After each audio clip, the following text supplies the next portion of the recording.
Vincent Collet, bienvenue derrière ce micro. Bonjour. Vous êtes, je le rappelle, cadre de secteur à l'association Développement Sanitaire Côte d'Emeraude, ADSCE. Après avoir évoqué le dispositif Caméléo, le baluchonnage et l'habitat inclusif lors de la précédente chronique, aujourd'hui vous allez réaliser un focus, si je puis dire, sur la santé mentale, le handicap. Tout à fait. Alors, comme on a pu le dire, la santé mentale, c'est un sujet vraiment d'actualité. Après, ça fait quand même quelques temps que dans notre activité professionnelle, on l'avait identifié. Aujourd'hui, l'idée, à la fois grâce à ce dispositif, mais j'ai envie de dire surtout grâce aux professionnels de terrain qui interviennent, on souhaite un peu plus identifier dans le public qu'on accompagne, encore une fois, sur tout notre territoire, tous les bénéficiaires qui sont identifiés avec une fragilité psychique, avec une problématique liée à la santé mentale. Ce que l'on souhaite faire pour ça, c'est au-delà d'identifier les personnes qu'on accompagne, c'est aussi en parallèle identifier les professionnels qui y interviennent, qui ont envie de développer cette compétence, cette spécificité, parce qu'on parle vraiment de public spécifique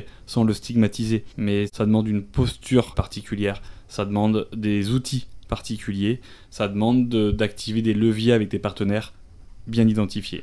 Donc aujourd'hui, l'idée c'est ça va être d'aller, en tout cas moi dans mes missions aussi, rencontrer un petit peu plus là les professionnels de terrain et identifier s'ils ont envie de non pas être peut-être de manière exhaustive dans cet accompagnement, mais principalement. Et auquel cas, constituer comme ça des équipes au sein de la grande équipe ADS, une spécialisation un petit peu de cet accompagnement. Donc ça, c'est un travail qu'on va engager. Voilà, encore une fois, l'idée aujourd'hui, c'est que pour avoir échangé avec différents partenaires et qui sont en attente de ça aussi, je pense à l'hôpital, au centre de santé mentale, à différentes équipes mobiles qui exercent dans ce domaine, ils sont aussi en attente de ça en se disant, bien évidemment, si des outils sont apportés aux professionnels de terrain, et encore une fois, les auxiliaires de vie, elles sont au quotidien dans les domiciles, elles sont les sentinelles, elles sont les sentinelles. Vincent Collet, une petite question. Oui. Vous venez d'évoquer les attentes. Vous avez parlé du centre hospitalier de Saint-Malo, du centre de santé mentale, et des équipes mobiles. Oui. Ça attire mon attention. Est-ce que vous pouvez en parler? L'équipe mobile, c'est qui en fait? Alors, vers quel public? Les équipes mobiles, alors je juste dis équipes mobiles parce qu'il y en a différentes selon les domaines, mais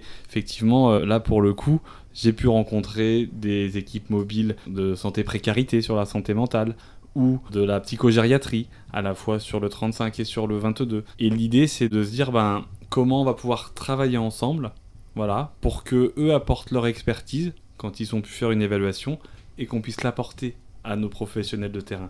Et je pense qu'aujourd'hui, avec aussi l'ensemble des partenaires, on a pu citer le dispositif d'appui à la coordination précédemment, mais d'être encore une fois plus réactif. C'est une synergie? Oui, c'est une synergie, mais qu'on veut vraiment construire et réactif pour les équipes et surtout pour les bénéficiaires. Et in fine, que les gens aient un accompagnement qui leur soit adapté, comme le Caméléo qui s'adapte aux situations, de l'accompagnement, on le veut, adapté. Et d'ailleurs, en dessous Caméléo, on pourra lire parce que chaque situation mérite un accompagnement adapté. C'est ça le fond. Encore une fois, je me répète, quelle que soit la fragilité ou la souffrance. Donc voilà, l'idée sur la problématique santé mentale, ça va être vraiment d'aller étayer cet accompagnement à travers les partenariats, à travers les formations qu'on va pouvoir aller chercher. Et je vais faire le lien avec le champ du handicap un peu plus large aussi tout à l'heure. Mais vous avez parlé de formation aussi lors du baluchonnage, notamment ça, le binôme. Oui, exactement. Sur le baluchonnage, on a parlé de formation aussi parce qu'aujourd'hui, c'est un levier et une articulation indispensable. Notamment sur la problématique santé mentale. Aujourd'hui, dans nos plans de formation, on a un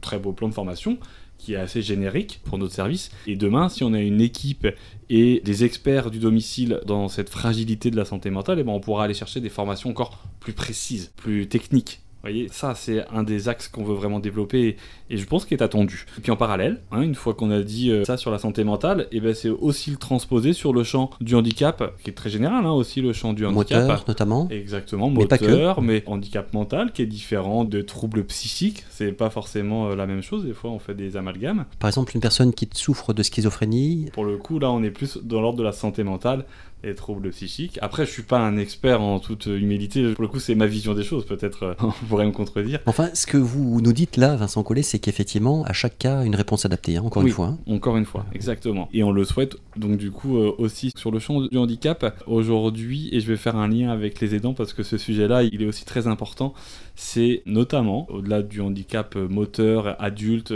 et autres, il y a les déficiences intellectuelles. On est aussi très présent avec d'autres partenaires comme l'ADAPI et d'autres sur le territoire. Et également sur l'accompagnement des enfants en situation de handicap. Sur ce sujet-là. On est toujours dans l'inclusion là. Exactement. Par rapport à votre chronique précédente sur l'habitat inclusif. On est toujours dans l'inclusion et on est aussi finalement sur le répit aux aidants parce que apporter une réponse sur, je pense à une situation dans les Côtes d'Armor où on peut accompagner un enfant le matin qui va être orienté en IME après, on va y aller, mettons, de 8h moins le quart à 8h30. Ça va permettre aux parents de commencer leur journée de travail. Ils ont un relais sur un temps court. Voilà, donc ça aussi, on cherche à être plus présent parce qu'il y a de la demande, parce qu'on sent qu'aujourd'hui, dans les établissements, on le sait tous, il y a des listes d'attente, il n'y a pas de place suffisamment pour tout le monde. Donc, comment font ces parents ou ces conjoints de personnes en situation de handicap au domicile et qui peuvent des fois ne même pas faire leur activité professionnelle ou avoir de loisirs. Donc, encore une fois, on veut y répondre.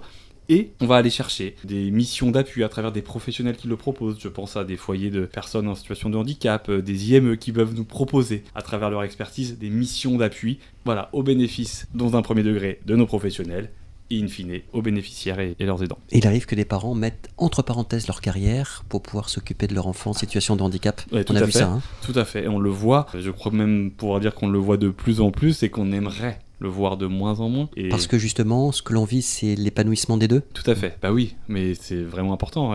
Aujourd'hui, j'ai presque envie de dire qu'un aidant au sens large, quel qu'il soit, pour être encore plus présent auprès de son aidé, que ce soit encore une fois parent, enfant, conjoint, bah, il faut avoir du temps pour soi, se sentir bien, et derrière, j'ai forcément un peu plus d'énergie pour m'occuper.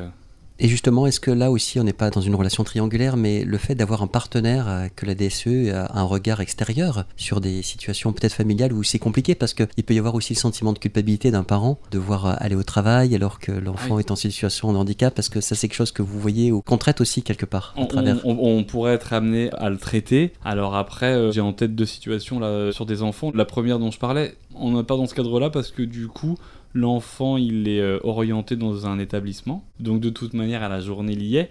Mais pour que les parents exercent pleinement leur profession, ils doivent commencer leur journée de travail avant que l'enfant parte avec le taxi, par exemple. Donc c'est sur ce moment-là qu'on vient intervenir. Là, on est sur du précis. Et donc on permet à la personne de finalement exercer son activité professionnelle sereinement, puisqu'il y a quelqu'un qui assure le relais avec l'IME avant. Et puis je pense à la situation d'un deuxième jeune, où pour le coup, et bien là, la maman s'en occupe toute la journée, il n'y a ni d'établissement, il n'y a pas de parcours scolaire, et pour le coup, c'est l'école à la maison, et on va venir un après-midi par semaine, voilà, pour qu'elle ait un temps off pour elle.